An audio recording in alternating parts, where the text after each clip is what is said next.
अभ्यास शुरू करते हैं। सबसे पहले करेंगे पूर्वोत्तानासन, जो पश्चिमोत्तानासन का पूरक आसन है। अर्थात पूर्वोत्तानासन के साथ साथ पश्चिमोत्तानासन अवश्य करना चाहिए। ये दोनों आसन हमारे मेरुदंड को सुदृढ़ करता है, पाचन तंत्र को सुदृढ़ करता है, साथ साथ स्नायु तंत्र को भी सुदृढ़ करता है। सावधानियां। जिस किसी को मेरुदंड से संबंधित कोई गंभीर बीमारी है, वो व्यक्ति किसी योग्य योग साधक से परामर्श लेकर ही इस अभ्यास को करें। अगले अभ्यास की तरफ चलते हैं। ये अभ्यास है शशांकासन। यह अभ्यास हमारे श्रोणी प्रदेश के लिए बहुत ही लाभकारी होता है। श्रोणी प्रदेश जो हमारे नाभि के नीचे के भाग को बोला जाता है, जो हमारे स्टमक के अंदर, पेट के अंदर जो नाभि के नीचे के भाग होते हैं, उसे श्रोणी प्रदेश कहते हैं। फिर हम अभ्यास कर रहे हैं मंडूकासन। मंडूकासन यह भी आसन हमारे पेट की सभी समस्याओं के लिए अत्यंत लाभकारी होता है। यह आसन मुख्य रूप से किडनी के समस्याओं में और लीवर के समस्याओं में अत्यंत लाभकारी होता है। अगले अभ्यास में हम कर रहे हैं सुप्त वज्रासन। सुप्त वज्रासन जो हमारे मेरुदंड के साथ साथ पूर्ण शरीर में तनाव लाता है। तनाव का मतलब मानसिक तनाव नहीं, शरीर के मांसपेशियों में तनाव ला करके रक्त के संचार को बढ़ाता है। यह हमारे जंघे के पसलियों को और मांसपेशियों को मजबूत करता है। अगला अभ्यास ब्रिज पोज जिसे बोलते हैं, यह सेतु बंधासन के नाम से जाना जाता है। यह भी आसन हमारे शरीर के पूर्ण विकास में अत्यंत लाभकारी होता है।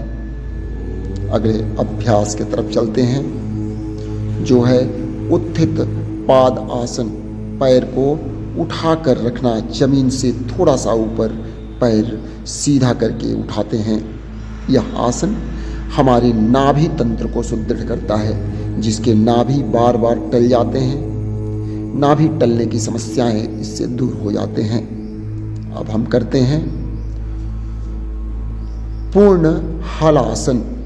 पूर्ण हलासन साथ ही जो यह आसन सर्वांगासन का रक्त लाभ देता है, बढ़ाता है, साथ साथ हमारे गर्दन के सभी बीमारियों को दूर करता है।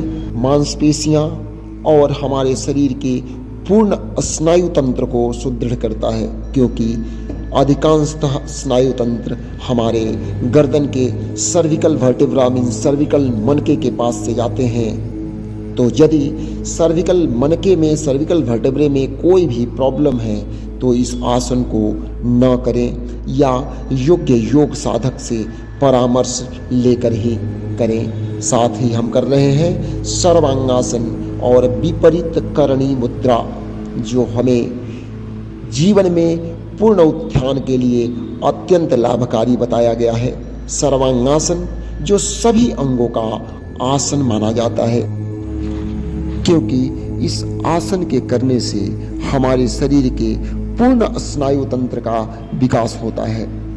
स्नायु तंत्र की सुदृढ़ता हमारे मानसिक और शारीरिक सुदृढ़ता के लिए अत्यंत आवश्यक है। इसलिए इस आसन को सर्वांगासन नाम दिया है। अगला अभ्यास हम कर रहे हैं भुजंगासन।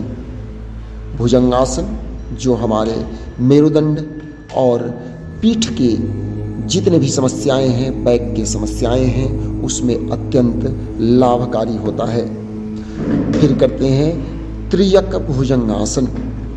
यह पेट के बल लेट करके इस आसन को किया जाता है। फिर हम कर रहे हैं धनुरासन।